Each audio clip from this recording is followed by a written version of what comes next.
안녕하세요 여러분, 꾸꾸TV의 꾸꾸입니다. 예, 오늘 이제 제가 첫 번째 영상을 드디어 가지고 오게 됐는데요.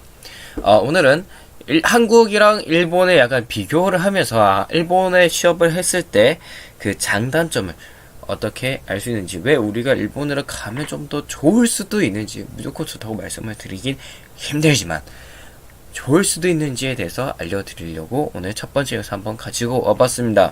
자, 먼저 한국 기업의 장점에 대해서 알아보도록 할게요. 일단 상대적으로 취업하는 과정이 쉬울 수가 있어요. 하지만 쉬울 수가 있다라는 게 꼭 쉽다라는 건 아닙니다. 많은 분들이 굉장히 많이 이거 착각하시는 부분인데요. 요즘에 뉴스나 그리고 그 신문이나 기사를 보면요, 일본 취업 굉장히 쉽다, 뭐 취업률 95%, 98% 돌파, 이런 말이 굉장히 많은데 그건 사실입니다. 사실이지만 그 안에서도 좋은 기업이 있고 안 좋은 기업이 있는데요. 여러분들, 일본이라고 하는 해외 가는데 별로 안 좋은 회사나 아니면 그냥 물건 맨날 슈퍼 같은 데서 물건을 파는 일을 하고 싶으신 건 아니잖아요. 그러니까 어느 정도 좋은 회사들을 가는 건 여전히 힘들다. 하지만 한국의 삼성전자 이런 회사 들어가는 것보다 쉬울 수 있다 라는 것이 전 첫 번째 장점이라 생각합니다. 그럼 두 번째, 대기업의 수가 많습니다. 대기업의 수가 많기 때문에 상대적으로 한국에서 가는 것보다 쉬울 수도 있다라는 뜻이 될 수도 있어요. 자, 그러면 대기업의 수가 많다라는 게 무슨 뜻일까요? 일단 저는 이거를 알려드릴 수 있는 객관적인 자료라고 하면요, 제가 가끔씩 보는 그 데이터가 뭐냐면은 아시아 회사 랭킹을 가끔씩 봐요. 아시아권 안에 있는 전 모든 회사들을 가지고 있을 때 랭킹 100위는 어느 회사이며 이 회사는 어느 나라 소속이냐를 보았을 때 100위 안에 들어가는 회사는 일단 한국은 3개밖에 없었던 걸로 기억을 해요. 이거는 아마 올해 제가 4월인가 5월 달쯤에 확인했었던 건데, 삼성전자, SK하이닉스, 그리고 현대자동차였나? 아마 이 3개가 있었던 걸로 기억을 합니다.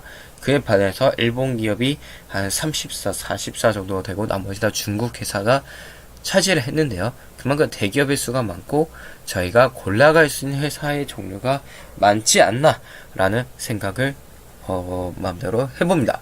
자, 그리고 세 번째, 중소나 중견을 가도 그렇게 문제가 되지가 않아요. 왜냐, 복지가 한국보다 좋은데, 자, 한국에서 이제 저희가 중소나 중견을 갔을 때 생각을 해봅시다.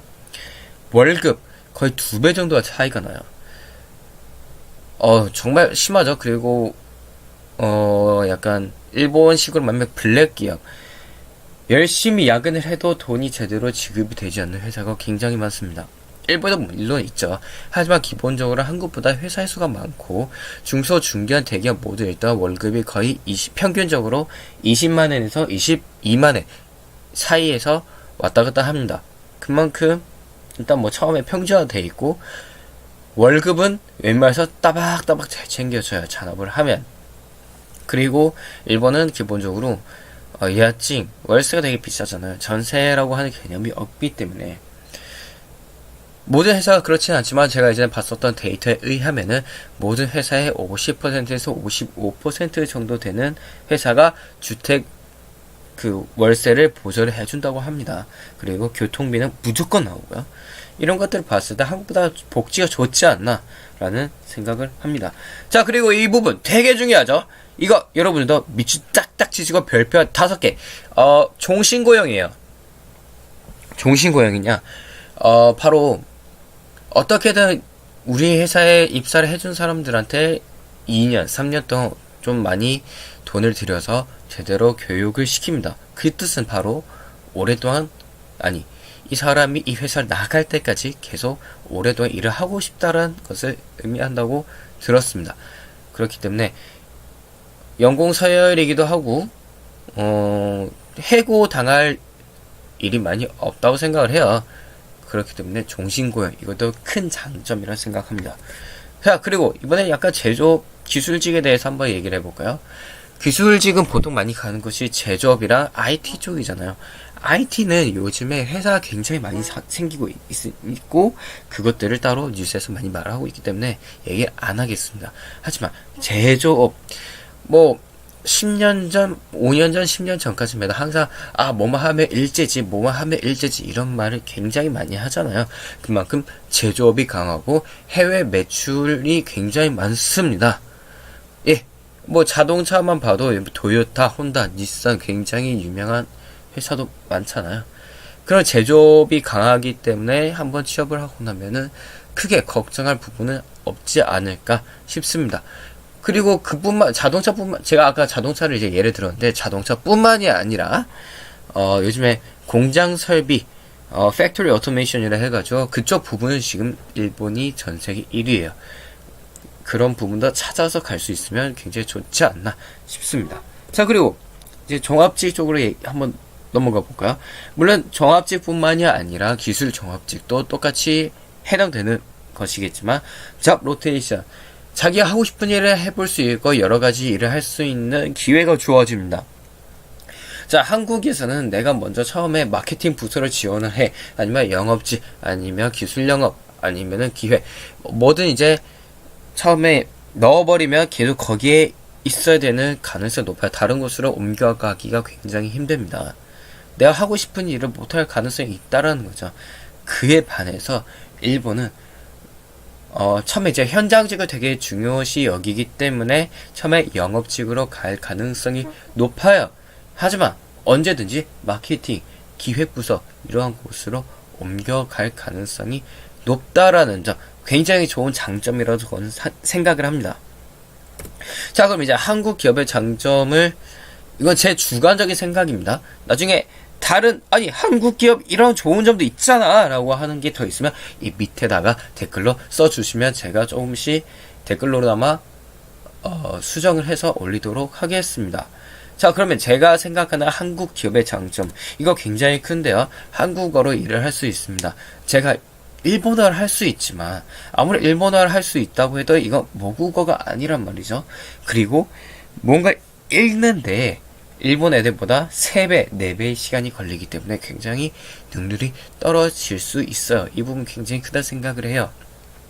그럼 두 번째, 초봉이 높다라고 가지고 와봤어요. 저희가 근데 보통 이제 일본 기업 그 월급이랑 한국 기업의 월급을 비교를 할 때 많이 가지고 있는 게 삼성전자, SK하이닉스, LG, CJ 이런 이제 대기업들인데요. 그쵸. 일본은 제가 아까 말씀드렸잖아요.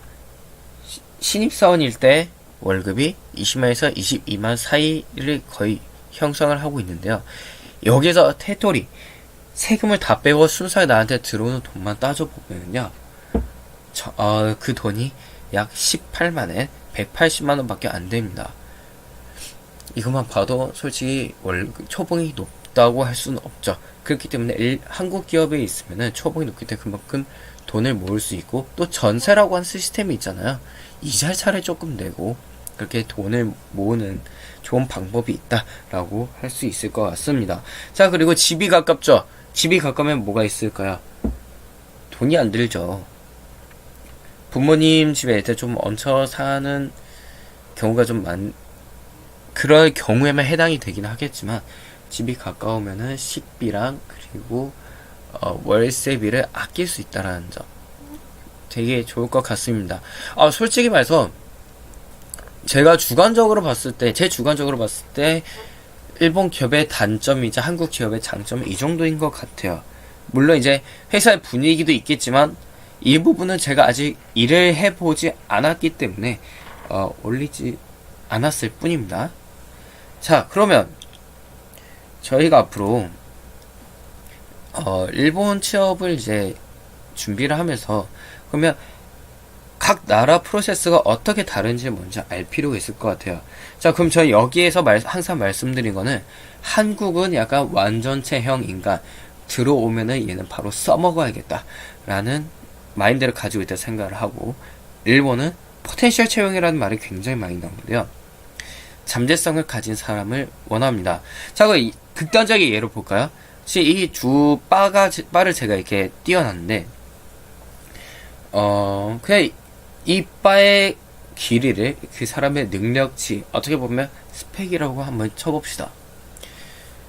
그럼 우리는 그냥 묻지도 따지지도 않고 왼쪽을 뽑아갈 가능성이 높겠죠.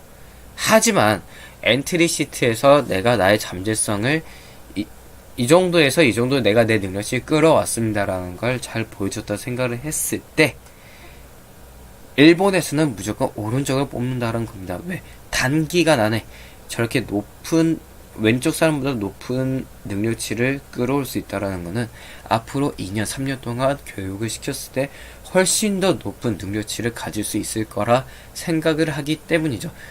자, 생각을 해보세요. 이미 한 2년 정도, 3년 정도 일을 했으면은 그 사람의 능력치는 이 파워포인트를 훨씬 뚫고 넘어갈 정도의 능력치가 될 거란 말이죠. 그 사람들이 봤을 때 어차피 신입사원으로 들어오는 이 사람들의 능력치, 그 이 바의 길이 자체는 거의 무의미하다는 겁니다.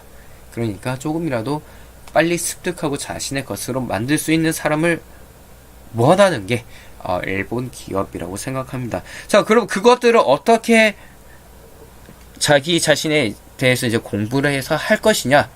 그거는 이제 다음 영상에서 다시 알려드리도록 할 것이고, 거기서 이제부터 일본 취업의 전체 공부는 시작이 된다고 보시면 될 것 같습니다. 자, 그리고 이것은 이제 실제로 일본 애들이 어떤 식으로 일본 취업을 준비를 하는지에 대해서 한번 써봤는데요. 자, 여기 11월이라 되어 있는데 이거는 3학년 11월입니다. 첫 부분은 3학년 한 보통 10월, 11월 이쯤부터 인턴십을 시작을 하고 학생들은 그리고 자기 분석, 기업 분석을 하면서 열심히 기업 라인업을 하고 있는 걸로 알고 있어요. 이 부분이 굉장히 중요한데요. 저희도 제가 지금 영상을 올리는 시기가 12월 말이죠. 저도 작년에 12월 말부터 시작을 했습니다. 하지만 좋은데 어느 정도 갈 수 있었어요. 그러니까 여러분들도 이 자기 분석, 기업 분석을 열심히 하시는데 저희는 이제 일본 애들보다 시간이 2, 3개월 늦어졌잖아요. 그러면 어떻게 해야 되느냐? 이 자기 분석과 기업 분석을 조금 좀 뒤로 끌어서 최종 내정을 받는 그 순간까지 계속 한다고 생각을 하시면 될 것 같아요. 인턴십은 그렇게 필수가 되지 않을 걸 생각을 하고요. 오비 방문은요, 예를 들어서 제이잡이나 그래도 런즈 캐리어라고 하는 회사에 한번 이제 얘기를 하시면은 뭐 돈을 어떻게 받을지 안 받을지 모르겠지만은 자신이 알고 있는 사람들의 소개를 하는 서비스도 할 수도 있다라는 얘기를 이제 들어본 적이 있어요. 그쪽을 통해서 오비 방문, 실제로 회사에서 일을 하고 있는 선배를 찾아갈 수 있는 방문을 오비 방문이라고 하는데, 그거를 한번 해보는 것도 나쁘지 않지 않나 라는 생각이 듭니다. 그리고 ES 엔트리 시트 써야죠. 3월부터 모든 회사가 기업 설명회를 하고, 그리고 프리 엔트리를 이제 받기 때문에, 응모를 접수를 받기 때문에 엔트리 시트를 쓰고, 그와 동시에 웹 테스트도 같이 준비를 합니다. 그리고 보통 한 4월, 5월쯤부터 면접이 시작이 되고, 빠르면 한 5월 중순 때 내내정, 그리고 내정을 받게 됩니다. 내내정은 지금 이제 그냥 구두로 너 최종 합격이야 라고 하는 건데요. 그냥 이때부터는 저희가 언제든지 저희가 사퇴를 할지 안 할지 저희가 정할 수 있다고 생각을 하시면 됩니다. 내정은 10월 달부터 어차피 나오기 때문이죠. 자, 그리고 오늘의 영상은 이제 여기까지 하고, 전체적으로 이제 한국에 비해서 왜 일본이 나을 수 있나 라는 한 영상 간단하게 만들었고요. 그리고 앞으로 자기 분석에 대해서, 자기 분석이 얼마나 중요한지에 대해서 설명을 드렸고, 다음부터 자기 분석부터 시작한 기업 분석 등등을 같이 알아가 보도록 하겠습니다. 예, 그럼 다음 영상을 한번 다시 기대하고 기다려주세요. 그럼 사요나라.